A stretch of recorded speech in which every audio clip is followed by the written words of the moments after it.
एक मुसलमान को बस इतना ही करना होता है कि जब भी उसे तागूत ललकारे वो पूरे एतमाद के साथ अल्लाह ताला पर अपने यकीन के साथ मैदान अमल में आ जाए और डट कर खड़ा हो जाए और तागूत की आंखों में आंखें डालकर देखे और शो अप करे अपने आप को बहुत ही कॉन्फिडेंटली। और जब ऐसा होता है तो हमेशा आसमान से मदद उतरती है उन लोगों के लिए जो मैदान अमल में बरसरे पैकार होते हैं।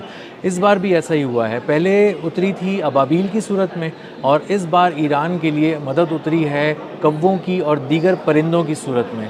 और इसने हैरान कर दिया है उन मुसलमानों को भी जो इस खित्ते पे नज़र रखे हुए थे और उन यहूदियों को भी जो इस खित्ते पर नज़र रखे हुए थे, इसलिए ताकि वो ईरान से निमट सकें और उससे लड़ सकें। और इस एक चीज़ ने बहुत हैरान किया है इनको। हुआ ये है कि बहुत बड़ी तादाद में परिंदों के झुंड, जिसमें ज़्यादातर कौवे हैं, वो झुंड के झुंड तेल अवीव में पहुंच गए हैं और मुख्तलिफ़ इसराइली शहरों में पहुंच गए हैं और उड़ रहे हैं उनकी फ़िज़ाओं में। और इस हद तक उड़ रहे हैं कि आसमान स्याह हो गया है, एक पूरी चादर की तरह वो तन गए हैं आसमान पर और कुछ नज़र नहीं आ रहा। और दिन में भी शाम का सा गुमा होता है। और जो घर हैं उनकी बालकोनियों पे कौवे ही कौवे हैं, छतों पर परिंदे ही परिंदे हैं, गाड़ियों की छतों पर परिंदे हैं, फ़िज़ाओं में परिंदे हैं, सड़कों पर परिंदे हैं, फुटपाथ्स पे परिंदे हैं। ना कोई चल फिर सकता है, ना गाड़ियाँ वहाँ से गुज़र रही होती हैं। हद निगाह कम हो गई है, लोग बहुत अजीब सा फ़ील कर रहे हैं। और इतनी बड़ी तादाद में परिंदे अगर आपको आसमान पर उड़ते हुए मिलें तब तो ठीक है, थोड़ा बहुत किसी तरह आप हैरान होकर गुजारा कर लेते हैं।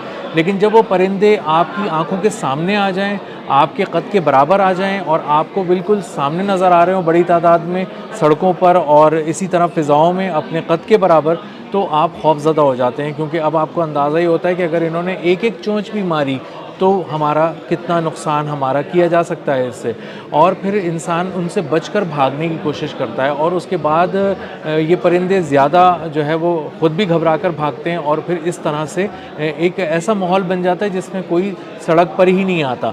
तो अब जो तेल अवीव के मनाज़िर हैं, ख़ास तौर पे जो बचा कुचा तेल अवीव है जो ईरान की बमबारी से बच गया है, उसमें जब लोग सड़कों पर आ रहे हैं तो वो अजीब से मनाज़िर देख रहे हैं। गाड़ी में नहीं बैठ सकते, वो सड़क पे चल नहीं सकते। तो इस तरह उनकी हद निगाह जो है वो कम हो गई है। आसमान अगर आप देखना चाहें, ये देखना चाहें कि आसमान पर क्या है, तो नज़र नहीं आ रहा है। अब भी जहाँ ये सारी चीज़ें लोगों को मुतासिर कर रही हैं, वहाँ मिलिट्री एक्टिविटीज़ जो इसराइल की हैं वो बुरी तरह मुतासिर हुई हैं इससे। और जो उसका बताया जा रहा है कि जो ड्रोन की एक्टिविटीज़ थी वहाँ पर इसराइल की, जो ड्रोन उड़ाया करता था इसराइल सर्विलेंस के लिए भी और अटैकिंग ड्रोन्स जो हैं वो भी, उन दोनों ड्रोन्स को उड़ाना अब नामुमकिन हो गया है।